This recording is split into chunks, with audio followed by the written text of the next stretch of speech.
الحمد لله العلي الكبير،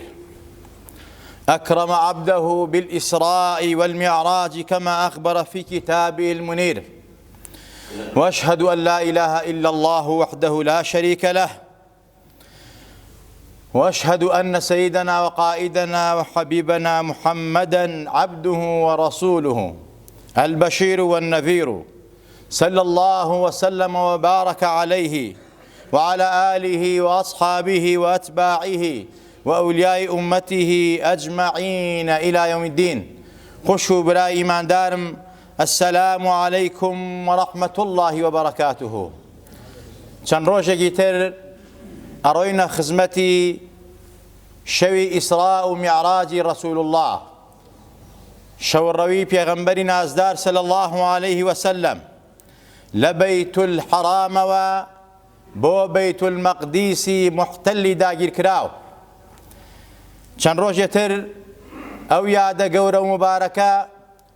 سێبەری خۆیەکە بەسەر کۆمەڵگای موسڵمان و ئیماندارانە، ئەو یادەی کەوا عیزەت و نەسرەت و کەرامەتی پێغەمبەری تیا دەرکەوت،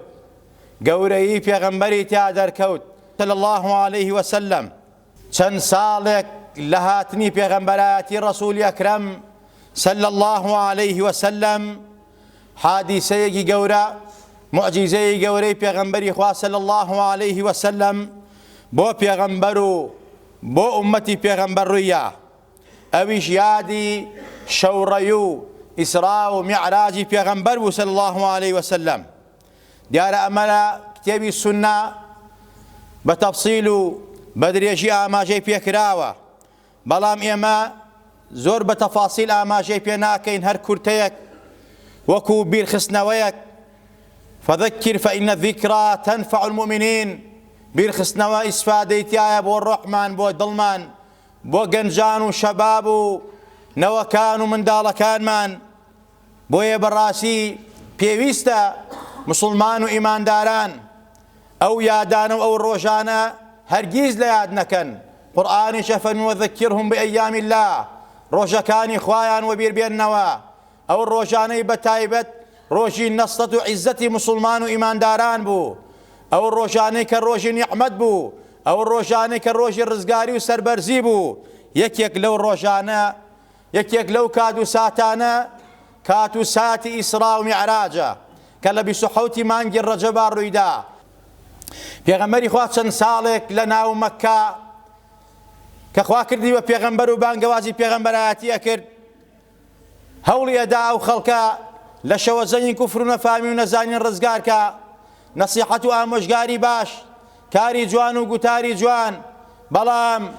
نەیار و ناعەزان، کافر و مشریکان ڕۆژ بە ڕۆژ ئازاری پێغەمبەر و سەحابەکانی پێغەمبەریان ئەدا، ڕۆژ بە ڕۆژ ئاستەنگیان دروستە کرد لە بەردەم ڕیسالە و پەیامی ڕەسوول الله صلی الله عليه وسلم. هەر ڕۆژێک بیانوێکیان پێگرت، هەر ڕۆژە سەحابەیەکیان ئازارەدا، تا پێغەمبەری خوا صلی الله عليه وسلم خولایەوە کەوتە مێشکی کەوا ناکرێ بەم شێوازە خۆی و هاوڵان و یارانی لە سزا و عەزابا بژین. پێویستە شوێنێک بدۆزنەوە بیکەنە لانکەی بانگەوازەکەیان، نەسرەت و عیزەتیان، ڕزگار بوونیان، بڵاو بوونەوەی پەیامی ئیسلام. ئەوە بوو هەر بیرێ کردەوە تا ئەمری بە هەندێکیان کرد کۆچ بکەن بۆ حەبەشە، هیجرەت بکەن بۆ حەبەشە. پێغەمبەر و سەحابەکان هەندێکیان مانەوە، هەندێکیان کۆچیان کرد، بەڵام لا یەزال و بەردەوام ئازاری پێغەمبەرانەدا. چەند ساڵ عەساریان خستە سەریان، بە تایبەت لەو کات و ساتە دژوارە پێغەمبەری نازدار سەڵات و سەلامی لەسەر بێ کە ئەبوو تاڵیبی مامەی کە قەڵای پۆڵاین بوو بۆی پشتیوانە گەورە بووی وەفاتی کرد. اینجا خەدیجەی خێزانی سەلامی خوای لەسەر بێ دایکی ئیمانداران ئەو زاتەش وەفاتی کرد. ئەو ساڵە ناونرا عام الحزن، ساڵی غەمگینی، بێتاقەتی، خەم و خەفەت بۆ پێغەمبەر و ئومەتی پێغەمبەر صلی الله عليه وسلم. پێغەمبەری نازدار سەڵات و سەلامی لەسەر بێ زۆر بێتاقەت بوو. ئەوەتە کافر ئازاریەدەن، ئازیزان و خۆشەویستانی وەفاتیان کردووە، ناچار ڕووی کردە تائیف بۆ ئەوەی کەوا جێیکەنەوە تائیفی جیاتی وەکو خزمایەتی پشتیوانی بن هاوکاری بن لای ئەقەل ئەگەر جوابی بانگەواز و دینەکەشی نەدەنەوە وەک قەوم و کەسایەتی و تەعەسسوبی قەومایەتی بەڵام پشتیان تێکرد هەر پشتیان تێ نەکرد هەرچی شێت و شوویت و مناڵە وردگەیە بانگیان کرد و تیان ئادەی بەرد بارانی کەن محەممەد و هاوڵەکەی بەرد باران کەن ئەو زاتیان بەرد باران کرد گیانیان خوێناوی کرد لە پێناو ئەم پەیامە لە پێناو ڕزگاری ئینسان و مرۆڤایەتیە بەڵام ئەو پێغەمبەرە نازدارە لەو کاتە دژوارەیشە کە کاتی تنگانەیە کاتی ناڕەحەتیە ئینسانی ئەحتیادی و سادە و ساکار خواخوادی پشتیوانێکی وە بێ خوا قووە و پشتیوانی بۆ ناد حەزەری جوبرائیل و چەندین مەلایکەی بۆ نار فەرمووی ئەمرت بە چییە و فەرمان بکە بەس ئەمر بکە ئەوە ئەو دوو شاخانەی تائیف هەر هەمووی ئەدرێ لە یەک و هەر هەمویان تیاچن بەڵام ڕەسوولی ڕەحمەت پێغەمبەری بە بەرەکەت وما أرسلناك إلا رحمة للعالمين فرمي اللهم اهد قومي فإنهم لا يعلمون خوايا ليان مقل نزانا هدايتيان با هداية خناو دليانوا چونك هداية دس خوايا إنك لا تهدي من أحببت ولكن الله يهدي من يشاء خوايا هداية لا يتويا هداية خنا دليانوا وميدوارم لنا أم قوما پیاوی نەبرد و مجاهدی چاک و عالم و زانای چاکی تیاڵکەوێ ئەمە ڕەسوول اللهە حەزی بە سزا و عەزاب نەکردووە ئەینا لەو کات و ساتەی کە ئازاریاندا و دەستی بەرز کردەوە فەرمی اللهم أشكو ضعف قوتي وقيلة حيلتي وهواني على الناس يا أرحم الراحمين أنت رب المستضعفين وأنت ربي أنت رب المستضعفين وأنت ربي كاتك أم دعايك من بيغمر نازدارة لو كاتا خواهي تبارك وتعالى ولامي أدايوا بلام أو فرمي پروردگاری من رحمتكتم داوي سوزكتم أوي هدايتكتم أوي عذاب وسزام ناوي أم بيغمر نازدارة لم كادو سادة دجوارا لم كاتا نارعتيا كبراسي كاتيكي زور دجوار بو بيغمر نازدار صلى الله عليه وسلم لو كاتا پێغەمبەری نازدار دوعای شەڕی لە ئومەتەکەی نەکرد بەڵکو دوعای خێر و هیداەتی بۆکردن لەو کات دوو ساتە خوای تەبارەک وتەعالا فەرمی دەی دەعوەت دەکەین بۆ دڵنەوایی تۆ ئیسرا و میعراج دڵنەوایی پێغەمبەری خوا صلی الله علیه وسلم پێویستە ئێمەش لەو شەوە لەو کات دوو ساتە دڵنەوایی پێغەمبەر بدەینەوە بە سڵاوەتەکانمان لەسەری بەیادی مبارەک و پیرۆزی بە شەمائیلی خەلقی و خولوقی و پێغەمبەرە نازدارە بە باس و خواسەکانی یادی بکەینەوە ڕۆحمان تێکەڵکەین لەگەڵ ڕۆحیا محەبەت و خۆشەویستی زیادکەین لە دڵمانە بە سڵاوەتەکانمان بە سلامەکانمان بۆی دڵی ئەو پێغەمبەرە خۆشکەین چونکە خوا لە شەوی ئیسرا و میعراجە دڵی پێغەمبەری خۆش کرد پێغەمبەر صلی الله علیه وسلم چەندە دڵی بەو ئیسرا و میعراجە خۆش بوو خوا دڵنەوایی کردەوە ئەوەندە بە سڵاوەتەکان و یادی ئێوە بە پێغەمبەر دڵی خۆش ئەبێ لەو گۆڕەکەیشی ئازیزان و خۆشەویستان خوا ئیسرا و میعراجی بە پێغەمبەری خوا کرد ئەم ڕێزەی لە پێغەمبەری خوانا بۆ ئەوەی کەوا دڵنەوایی بکاتەوە لەو ناڕەحەتی و نەهامەتی و خەم و خەفەتە ڕزگاری کرد بانگی کرد بڕاقی بۆ ئامادە کرد لە ماڵی خۆیان بڕاقی بۆ نات دەستەیە فریشتەی نات بۆ خزمەتکاری ئامادەی کەن سنگیان لەت کرد و پڕیان لە حیکمەت کرد اینجا ئامادەیان کرد بە سواری بوراق بۆ بەیت المەقدیس بینینی ئەڕواحی پێغەمبەران و ئیمامەتی پێغەمبەران و مەئمومیەتی پێغەمبەران هەموویان بەیعەتیان پێکرد یەک بە یەکی پێغەمبەرانی ئولوالعەزم ڕسوولەکان ئەنبیاکان کردیان بە ئیمامی خۆیان وتیان مەرحەبا لە پێغەمبەری ئاخر زەمان ئیمام و پێشەوای ئێمە گەورەی هەموو پێغەمبەران کردیان بە ئیمامی خۆیان لە پاشان ئینجا بەرزیان کردەوە بۆ ئاسمانەکان ئاسمانی یەکەم دووەم سێیەم چوارەم پێنجەم شەشەم تا حەوتەم یەکە بە یەکەی پێغەمبەران چۆن لە بەیت المەقدیسا پێشوازیان کرد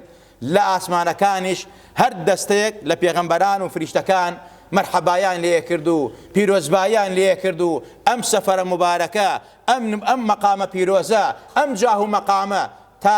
گەشتە سیدرەت المنتەها لەگەڵ جیبریلی ئەمینە حەزرەتی جیبریل فەرمووی ئیتر من ناتوانم لەم مەقامەوە سەرکەوم ئەم مەقامە ئیتر مەقامی منە یەک بست بێم ئەسووتێم بەڵام ئەی کی ئەتوانێت لەو مەقامە سەرکەوێ تەنها ڕەسوول الله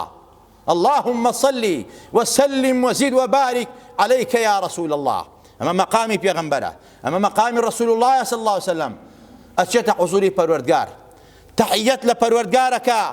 يكم شيء وائل لحضوري پروردگارا أفرمي التحيات لله تحيو قورئي ريزو احترامي إما بوزاد حق تعالى خوايش لوالله ما أفرميت السلام عليك أيها النبي سلام لسر بيغمبري خوشويستم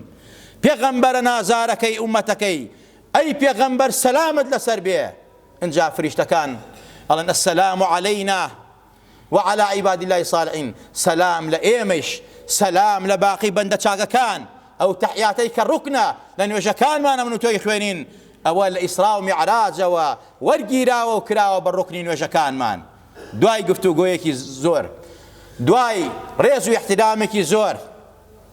دواي بينيني بهشت جهنم بينيني أوهم ديمنانا كأخوائي يوري القرآن فرميت سبحان الذي أسرى بعبده ليلا من المسجد الحرام إلى المسجد الأقصى الذي باركنا حوله لنريه من آياتنا أم بيغمبرا باكي وبيقردي وزاتي الله كشوروي كرب بعبدك خوي ببندر راسالك خوي بحزة محمد المصطفى لكمينيكي شوا أوهم مقامي بيبري أوهم شويني بيني شاندا أوهم ديمني بيني شاندا أوهم سفر درود ريجا كبراسي أمره بتكنولوجيا أمره تاجنا سر هساريك يا سر مان چەندین مانگ و ساڵی ئەوێ بەڵام پێغەمبەری نازدار بە لەحزەیەکەم لەیلەم خوا بەنەکیرەیە ناوێتی یعنی کەمینەیەکی شەو پاکی و بێگەردی بۆ ئەو خوا شەوڕەوی کرد بەم پێغەمبەرە عەبدەی خۆی بەم نازارەی خۆی لە کەمینەیەکی شەوە لە بەیت الحەرامەوە بە بوراقەوە بە ڕێزەوە بە پێڵاوەکانی خۆیەوە بە نەعلەکانی خۆیەوە بۆ بەیت المەقدیس لەوێ بۆ سیدەتڵون تاو عەرشی پەروەردگار بۆ سەلام و کەلام لە حوزوری پەروەردگارە چوو بوو دیبیستی کریا دریاوە هاتەوە هەڵقا هەر ئەلەریاوە وەک شێخی مەولەوی کوردی ئاوا لە وەسفی ئەو شەوەی پێغەمبەری خوا فەرمێت چوو پێغەمبەری خوا ڕۆی بۆ ئیسرا مێراج دی بیستی خوای بینی قسەی لە کەڵا کرد کەلام و شەو گفتوگۆی لە حوزوری پەروەردگار کرد چوو بوو دیبیستی کریا دریاوە سەلامی کرد جوابی سەلامی دایەوە چوو بوو دیبیستی کریا دریاوە هاتەوە هەڵقا هەر ئەلەریاوە کە دەرچوو لەمان هەڵقەی دەرگاکە ئێلەراوە ئەو ساتە دەرگاکان هەڵقەی پێوە وەلێدان ئەو هەڵقە کە ڕۆشت کە لەریوەتەوە لە لەرە نەکەوتەوە پێغەمبەری خوا هەمووی سەفەرەی کردو و گەڕاوەتەوە لەم ماوەکەما ئەمە دەسەڵاتی پەروەردگارە بە کون فەیەکونی شتەکانەکە بۆ پێغەمبەری نازدار حەزەتی موسا خوای تەبارەک وتەعالا بانگی ئەکا بۆ کێوی تور دعوتێکە لەوێ قسەی لەگەڵا بکە ئەویش خۆی پێی نیشان نەدا کاتێک کە ڕۆی بە پێڵاوەکانی و نەعلەکانی و ڕۆی خوا فەرمی فەخلع نەعلەیکە ئینەکە بالوادی المقدس طوى ئەی موسا نەعلەکانی داکەنە تۆ ناتوانی بە نەعلەکانەوە بێی مناجات لەگەڵ منا بکەی اینجا نەعلەکانی پێداکەن اینجا فەرمی خوایە حەزەکەم خۆتم پێ نیشان دەی فەرمی لەن تەڕانی ناتوانی من ببینی سەیرێ کێوە بکە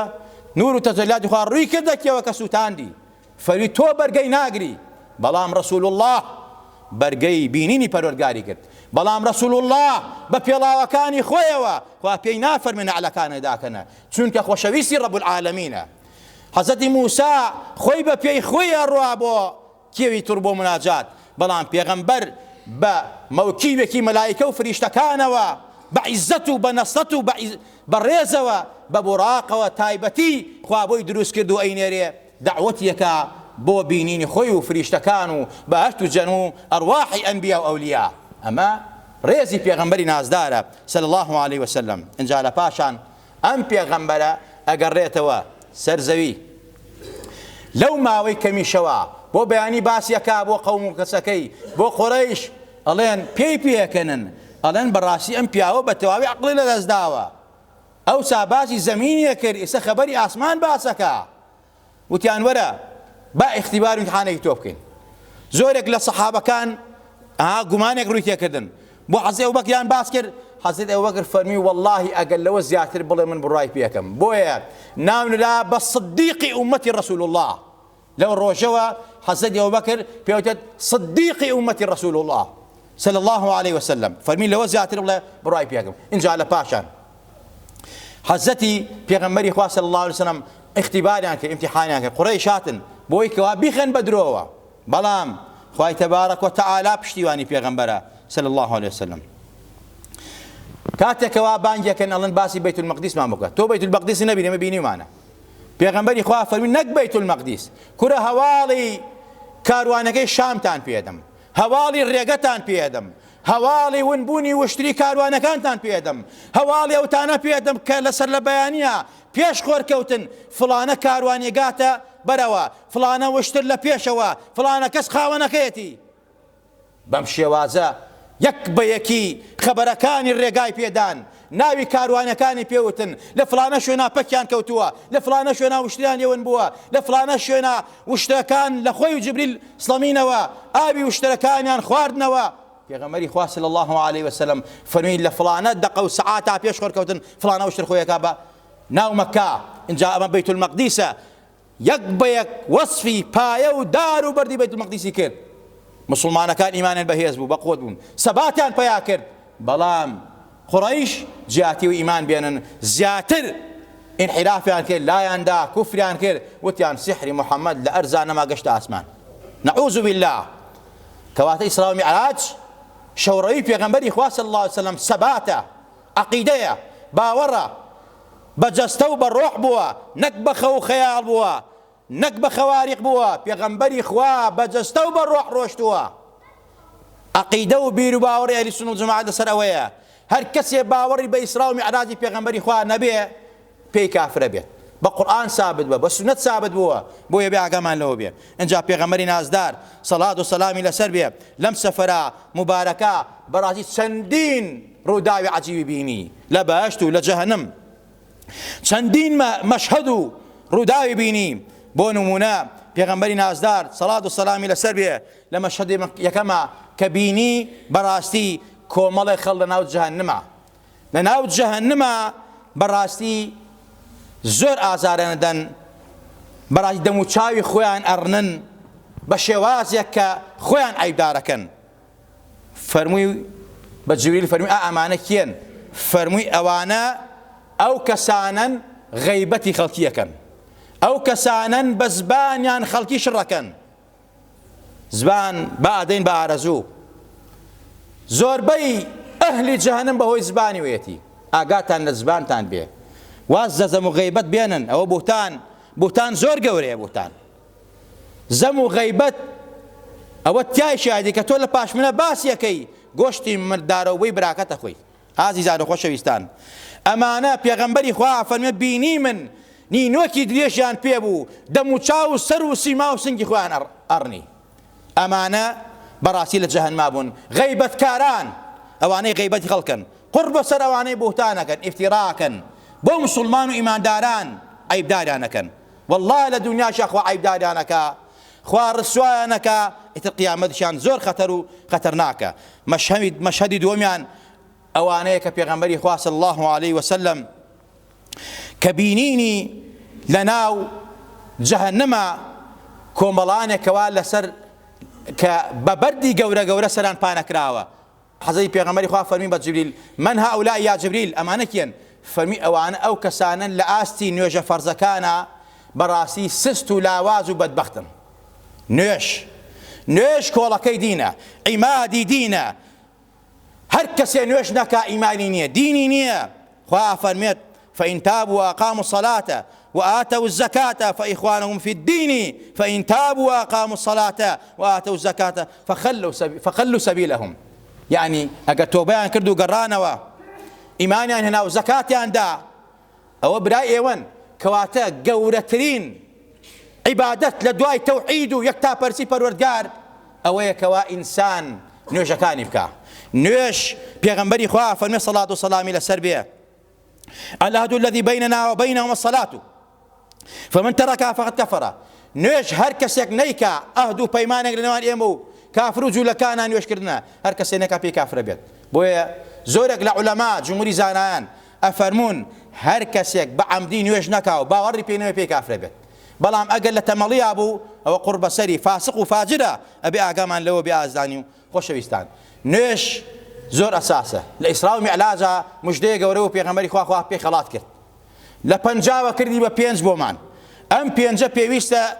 احتفاظی پێوە بکەین وحافظوا على الصلوات والصلاة الوسطى وقوموا لله قانتين خوا فەرموێژەکانتان پارێزن نوێژ پاراستن بەچیە بێ بەوەی کە تۆفیقی نوێژ بێ ئاگاو لە دەست نوێژەکەو بێ ئاگاو لە ڕوکن و شەرتی نوێژ بێ ئاگاو لە غوسڵەکەو بێ ئاگاو لە کردنی نوێژەکەو بێ لە سوجدە و ڕوکوعەکەو بێ اینجا ئەو نوێژە بتگەڕێنەوە لە گوناه و لە تاوان ئازیان خۆشەویستان ئەمڕۆ زۆر کەسێک نوێژەکانی بەتاڵ دەکاتەوە بەوەی کەوا ئاگاداری فقی نوێژ نییە لە خۆی کە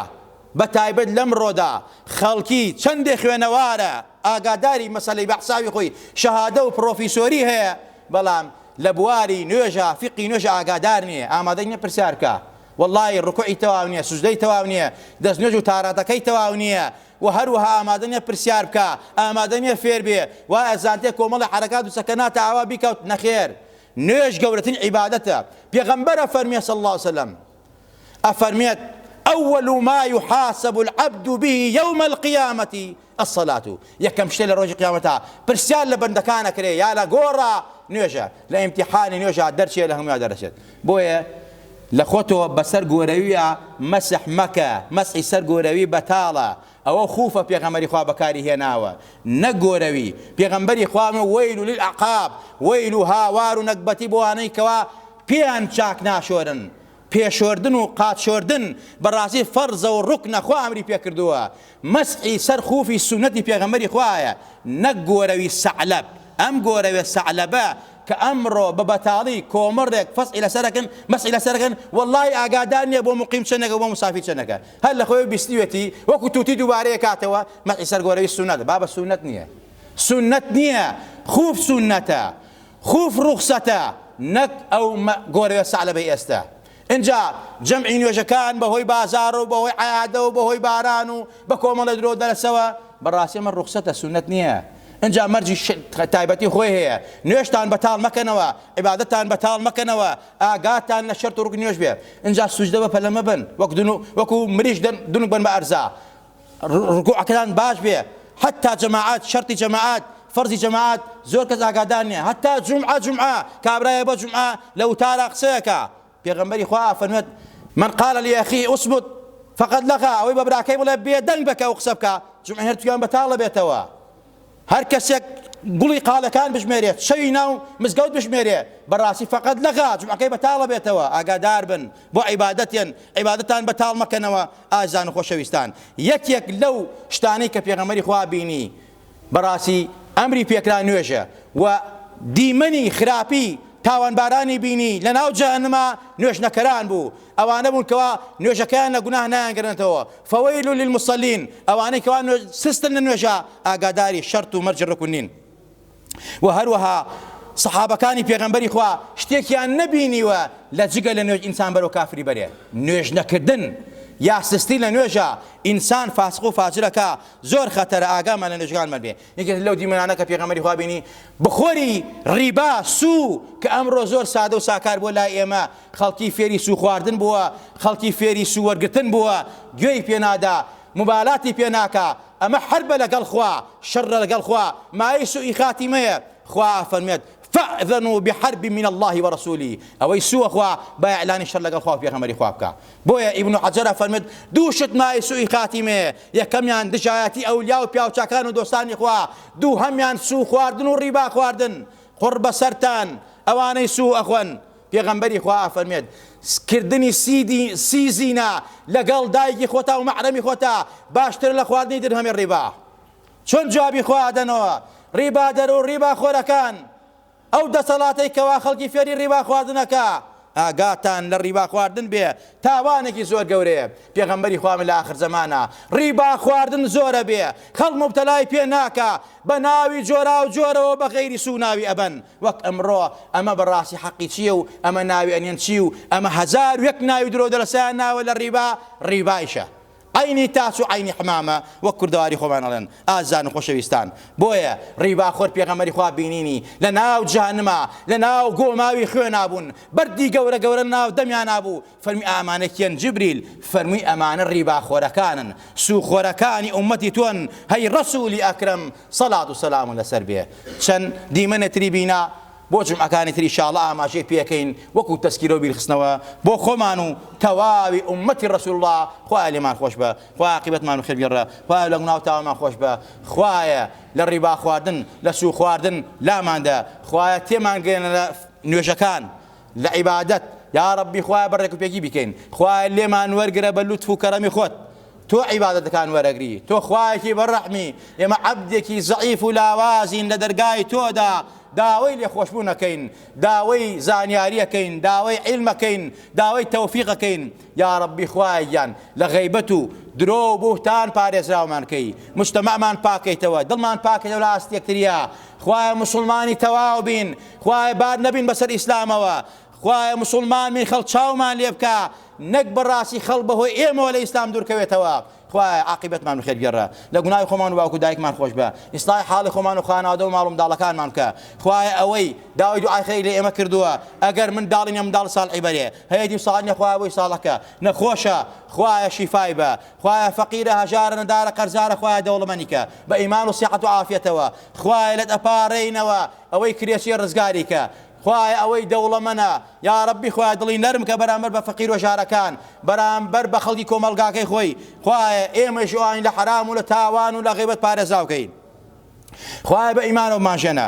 بە ئیمانەوە بمان برێنە، بە ئیمانەوە زیندومان کەرەوە، خوایە لە دەرد و بەڵا و باو نەخۆشی خۆمان و مجتەمە و کۆمەڵگامان لادا، خوایە ئیسلاحی حاڵی تەواوی موسڵمانان بکە، خوایە موسڵمانان سەربەرز کە، عیزەت و نەسەتمان بۆ بگەڕێنەوە، خوایە لە فیتنەی گاور و جوولەکە و پلانە گڵاوەکانی پارێزراومان کە، خوایە تەواوی وڵاتی موسڵمانان ڕزگار کە، خوایە بەزەیی تەواو بە خۆت برژێنەوە سەر ئەهلی غەزە و فەلەستین و مسلمانانی سین و بۆرما و چین و باقی مسلمانانی تری وڵاتان و سەر ئەرزی ئیسلام پەروەردگارە ڕەحمیان پێ بکە، یا ڕەبی خوایە لە زوڵم و ستەم ڕزگاریان کە، خوایە ڕەحم بە ئێمەی میلەتی کورد بکەی، خوایە تووشی زاڵمی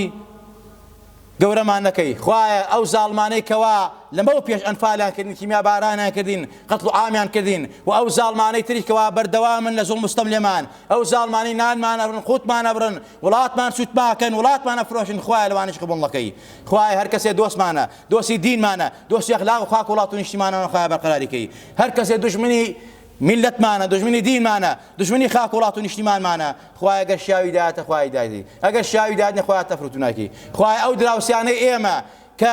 بەسەیان پیامانە نایەتەوە، ڕقیان لە ئێمەیە، لە دینمانە، لە ئەخلاقمانە، لە زبانمانە، لە کورتمانە، خوایە لە خۆیان و جێژاشان قبوڵ نەکەی، خوایە جێژاشان لەناوبەری، خوایە ئەم میلەتە موسڵمانە، خوایە ئەم میلەتە ئیماندارە، خوایە ئەم میلەتە لە خاک و ئەرزێکایە، تۆ بە حەزەتی نوعت فەرمو و حەزی نوع داوای کردو، خوایە لە باشترین شوێنی ئەسەر ئەرزە من دابەزێنە و سوکنان پێ بدە و بیکە بە خاکی من، خاکی کوردستانە، خاکی کوردستان پیرۆزە، خوایە پیرۆستریکەی، خوایە پیرۆستریکەی، خوایە لە هەموو دەرد و بەڵا و زاڵ مستەمکارێک پایکەیتەوە، یا ڕەبی خوایە ئەوانەی کەوا سوودیان هەیە بۆ شەریعەتەکەی تۆ، بۆ دینەکەی تۆ، بۆ موسڵمانان، بۆ ئیمانداران، بە تایبەت ئەوانەی دەستیان بۆ لە مزگەوتی ئێمە لە بەردی بناغەوە تا ڕۆژی قیامەت و مانەوە ئەم مزگەوتە، خوایە بیکە کەشتی نەجات بۆیان، بیکە قەسر و قسووری باش بۆیان، بیکە شیفای خۆیان و ماڵ و منداڵیان، یا ڕەبی خوایە بیکە هۆکاری بەرەکات و ڕەحمەت و ڕزق و ڕۆزی لە دنیا و لە قیامەتە بۆیان، یا ڕەبی خوایە لە هەموو لایەکمانی قبوڵ کەی، یا ڕەبی خوایە لێمان قبوڵ کەی،